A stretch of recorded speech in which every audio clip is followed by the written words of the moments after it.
ये काइनेमेटिक्स का second video है। तो पहला वीडियो है तो मैंने आपको एक्सप्लेन किया तीन चीजें। व्हाट इज ओरिजिन,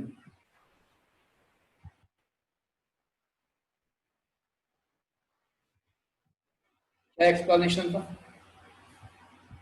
कि it is a place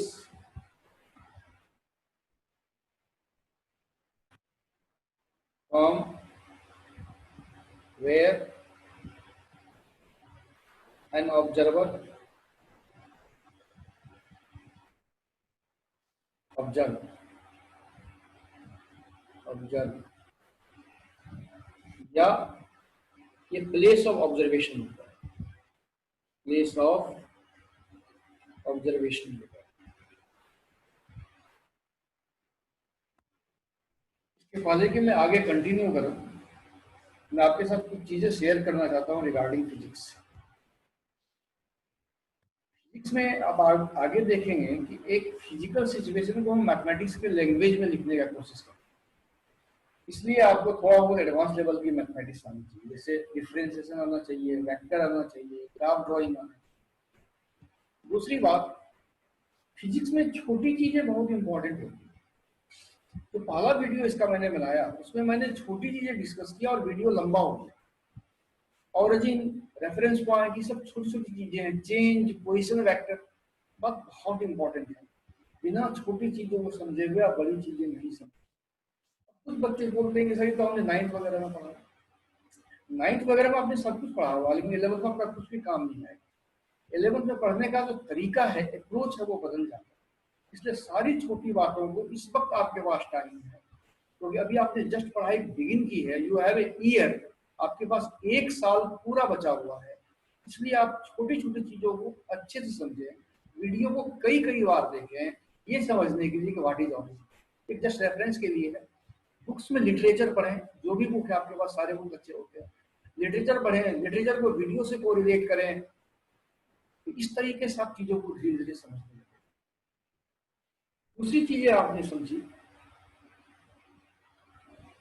what is point object, what is point object. हम पॉइंट ऑब्जेक्ट ही पढ़ेंगे। एक एग्जांपल भी दिया था मैंने रेलवे कैरिज का। तीसरी चीजें पढ़ा कि what is the meaning of position, what do you mean by position, by word position.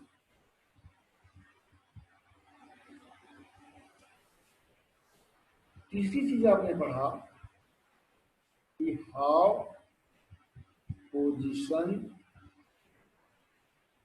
Can be written in form of a vector।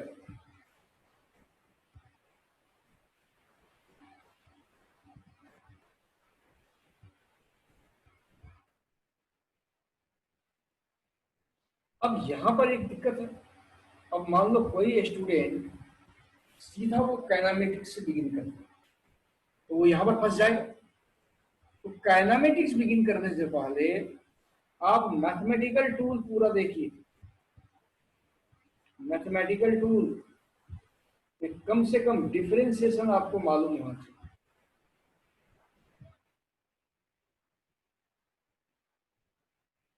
Graph drawing आना चाहिए आपका, पैराबोला और स्ट्रेट लाइन दोनों, और वेक्टर।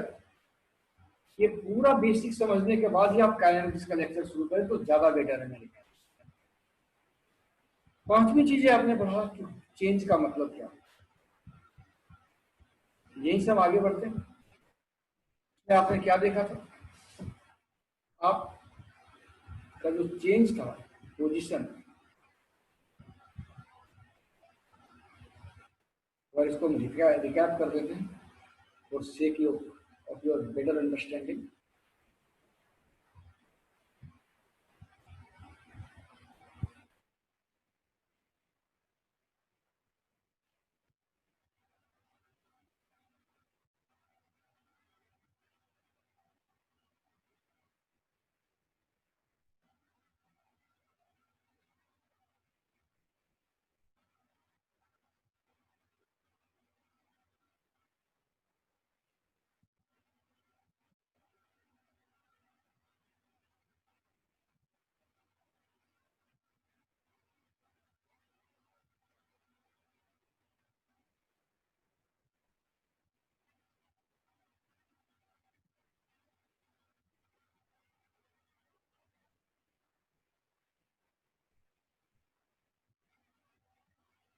R1 था, ये R2 था और ये S था। ये पोजीशन A दे दो, ये पोजीशन B दे दो। यहाँ कोऑर्डिनेट है x1, y1 और z1। यहाँ कोऑर्डिनेट था x2, y2 और z। R1 हमारा वेक्टर फॉर्म में था, x1i y1j plus z1k। R2 हमारा वेक्टर फॉर्म में था, x2i y2j plus z2k। Vector addition से R1 प्लस S हमारा R2 था, तो S equal to R2 minus R1 हो गया था। ये सब लास्ट लेक्चर में मैंने आपको बता दिया है, just for the sake of the recap है।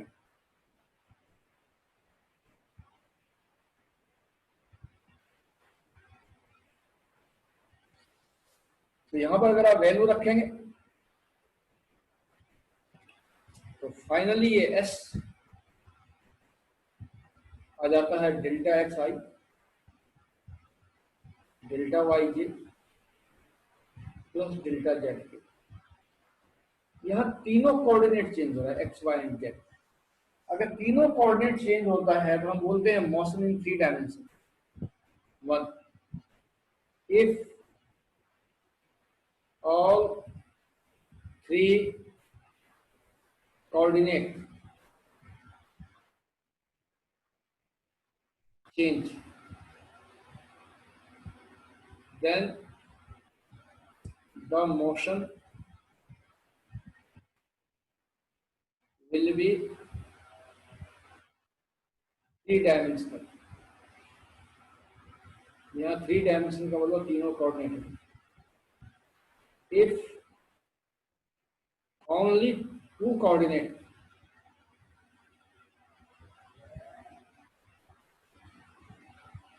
either xy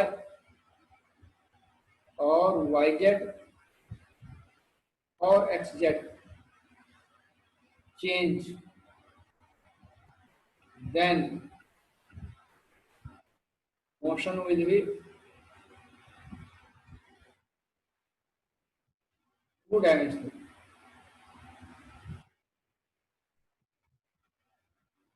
If only 1 coordinate change,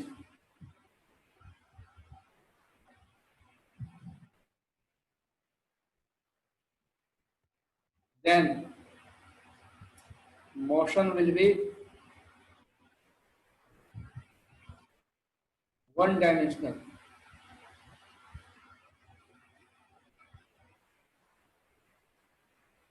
और स्ट्रेट लाइन मोशन, इसको स्ट्रेट लाइन मोशन भी बोलते हैं, यही हमें पढ़ना है। या इसे रेक्टिलिनियर मोशन भी बोलते हैं, रेक्टिलिनियर मोशन। तो हम अभी रेक्टिलिनियर मोशन पढ़ने जा रहे हैं। आई होप आप समझ गए होंगे। ठीक है, इसमें कुछ भी नहीं है। अगर ये तीनों कोऑर्डिनेट चेंज हुआ तो motion in 3D, 2 coordinate change हुआ तो मोशन इन 2D, केवल 1 कोऑर्डिनेट चेंज हुआ तो मोशन इन 1D। आप 1D पढ़ने जा रहे हैं। फाइनली आप ए से बी पर आए हैं। फाइनली इसके अकॉर्डिंग आप ए से बी पर आए।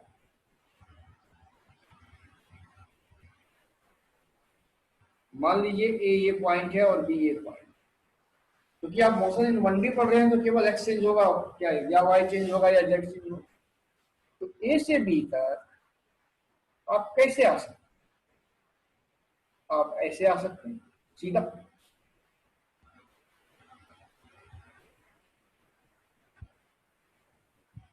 आप ऐसे आ सकते हैं, या आप ऐसे आ सकते हैं, कैसे भी आ सकते हैं। Path number 1, path number 1, path number 2 और पाथ नंबर। अब जो हमने पहले पढ़ाया, चेंज इन पोजीशन, हमने बताया मोशन का मतलब change in position with respect to observer या फिक्स पॉइंट। फिजिक्स में क्या होता है, ये एक लैंग्वेज है, change in position with respect to observer. तो फिजिक्स में हम क्या करते हैं, उस लैंग्वेज को ये मैथमेटिक्स में चेंज करते हैं, आगे भी करते हैं। तो अब हम चूंकि मोशन इन 1D पढ़ रहे हैं, तो एक ही coordinate singular either X Y और जेड। अब यहां हम सिर्फ मोशन पे कंसर्न हैं। अब जरा देखो, ये 1 और 2, 1 एंड 2, ये क्या है, एक पाथ है। अब एक यहां सवाल उठता है, मैं क्लासरूम में पूछता हूं, what is path, what do you mean bye path, what do you mean bye path. तो बच्चे बोलते हैं सर पाथ तो पाथ होता है। नहीं, अब आपको सब कुछ को मैथमेटिक्स के लैंग्वेज में बदलना पड़ेगा। अब यहाँ एक और दिक्कत है, अगर हम मैथमेटिक्स की बात करते हैं तो नॉन मेड के स्टूडेंट तो मैथमेटिक्स पढ़ते हैं, बायोलॉजी के स्टूडेंट, तो उनको समझने के लिए मैं बता दूं पाथ क्या होता है। जब आप चलते हैं तो इस तरीके से आपके कदमों का निशान बनता है, इस तरीके से, ये आपके कदमों का निशान, इस सारे कदमों के निशान को अगर आप ज्वाइन कर देंगे, एक लाइन बनेगा, एक लाइन बनेगा। ये सारे कदमों के निशान को ज्वाइन कर देंगे आप, एक लाइन बनेगा, एक शेप बनेगा, नॉट लाइन, एक शेप बनेगा। इस शेप को मैथमेटिक्स के लैंग्वेज में लोकस बोला जाता है, बट बायोलॉजी के स्टूडेंट को ये लोकस वोकस से क्या मतलब है, नॉन मेडिकल स्टूडेंट ये लोकस पढ़ेंगे। तो ये जो आपके कदमों के निशान को ज्वाइन करने से एक शेप जो बनता है उसी को पाथ लेंथ। तो टोटल पाथ लेंथ जो होता है, इसकी जो लंबाई होती है टोटल पाथ लेंथ, इसको हम बोलेंगे डिस्टेंस कवर्ड या डिस्टेंस या डिस्टेंस कवर्ड।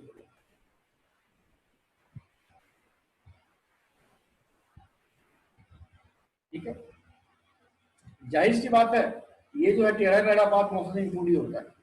अब ये पाथ नंबर 3 भी एक पाथ है, तो लेकिन ये जो नंबर 3 पाथ है, नंबर 3, ये एक स्पेशल पाथ, ये क्या है, शॉर्टेस्ट पाथ, शॉर्टेस्ट पाथ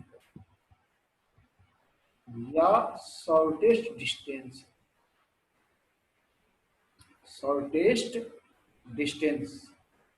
तो जब आप शॉर्टेस्ट डिस्टेंस की बात करते हैं तो इसमें डायरेक्शन ऐड करना पड़ेगा, इन्हें पर्टिकुलर डायरेक्शन। अब देखो यहां पर हो गया कल्याण, पर्टिकुलर डायरेक्शन, डिस्टेंस, इसमें मैग्नीट्यूड भी है, डायरेक्शन भी है, इसलिए इसको बोलते हैं हम displacement. So it is called displacement.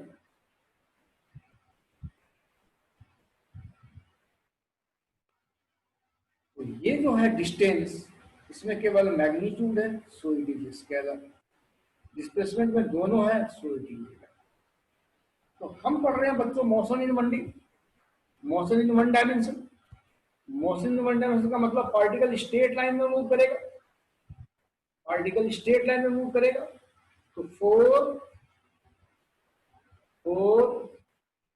Straight line motion,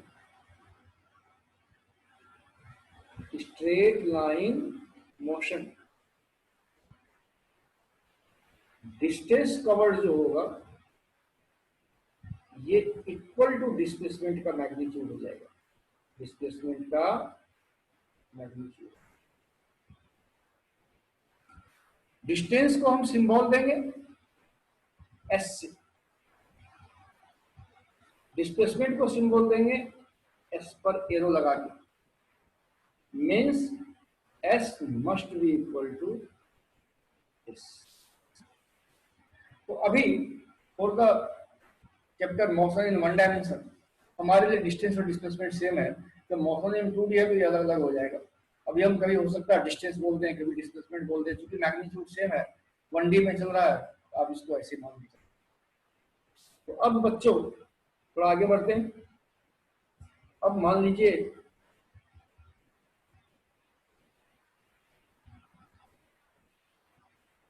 एक ऑब्जर्वर यहाँ ओ पर है, उसने एक ऑब्जेक्ट को ए पर देखा, ए पर देखा, वो देखा कि वो यहां से सिर्फ 30 मीटर के डिस्टेंस पर है। Position they, sorry not distance, position, इसको हम S1 बोले। तो उसने इस तरीके से अपनी घड़ी देखी, तो घड़ी में उसका बज रहा था 9:10 से 16 सेकेंड। घड़ी में जो आप इस तरीके से घड़ी देखते हैं, ये एक पर्टिकुलर टाइम होता है। इस टाइम को हम फिजिक्स में T1 से डिनोट करें। मोशन में था, वो ए से मान लो बी पर आ गया, तो ए से बी पर जब उसने यहाँ का डिस्टेंस देखा, सपोज ये 60 मीटर देखा, मान लो थोड़ी देर के लिए, ये फाइनल हो गया, जिसको हम S2 डिनोट करेंगे। यहाँ पर अगर घड़ी देखा, घड़ी में 9:10 से 21 सेकेंड हो रहा है, ये भी एक पर्टिकुलर टाइम है, इसको हम T2 लिखेंगे। फिजिक्स में कहीं भी अगर T1 और T2 लिखा हुआ है, ये एक पर्टिकुलर टाइम होता है, याद रखना। पर्टिकुलर जो आप घड़ी में देखो। तो बच्चों 9:10 माइनस 9:10 का मतलब क्या होगा, इससे इसके बीच का टाइम, उस बीच में पार्टिकल की पोजीशन 60 माइनस 30 चेंज हुआ, 30 से 60 का। तो इसको अगर मैथमेटिक्स के लेवल में लिखें, तो T2 माइनस T1 टाइम में पार्टिकल की पोजीशन चेंज कितनी हुई, S2 माइनस S2। ये दो क्वांटिटी का डिफरेंस है। तो डेल्टा टी में कितना चेंज होगा, डेल्टा एस। तो यूनिट टाइम में कितना चेंज होगा,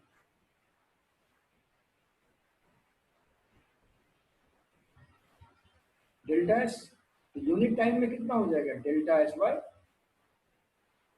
चेंज इन पोजीशन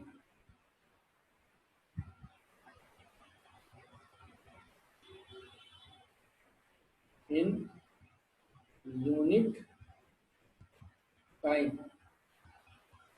ये कितना हो गया, डेल्टा एस बाय डेल्टा। एक वर्ड है रेट। जब आप कभी मार्केट जाते हैं फ्रूट लेने के लिए, तो बोलते हैं भाई एप्पल का क्या रेट है। जब आप एक पेन लेने के लिए जाते हैं तो पूछते हैं पेन का क्या रेट है। तो रेट का मतलब होता है यूनिट की प्राइस। लेकिन प्राइस हमेशा रुपये पैसे में ही चेंज नहीं किया जाता। पैसे प्राइस कभी कभी टाइम के टर्म में भी चेंज किया जाता है। तो जहां पर ही आ जाता है पर, उसी को रेट बोलते हैं। तो ये क्या हो जाएगा, ये हो जाएगा रेट किसका, rate of change of position और डिस्टेंस और displacement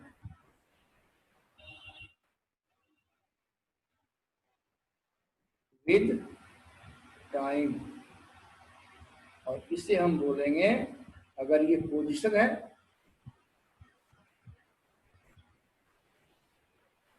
if delta S is position और डिस्प्लेसमेंट,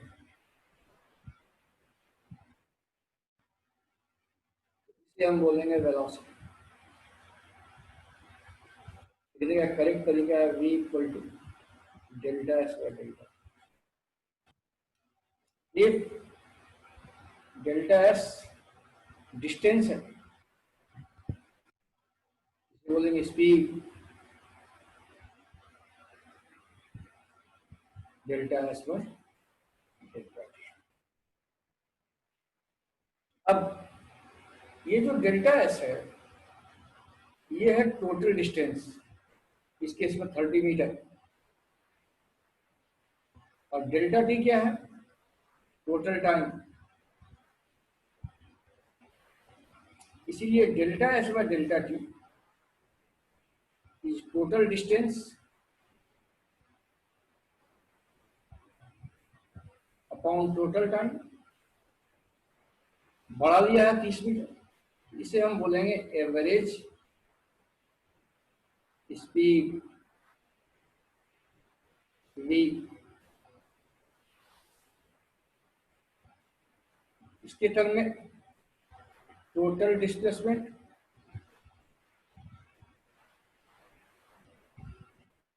ऑन टोटल टाइम इसे बोलेंगे हम average velocity.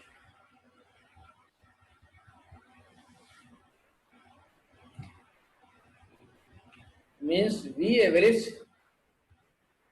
Equal to delta S by delta T, और V average velocity delta S by delta.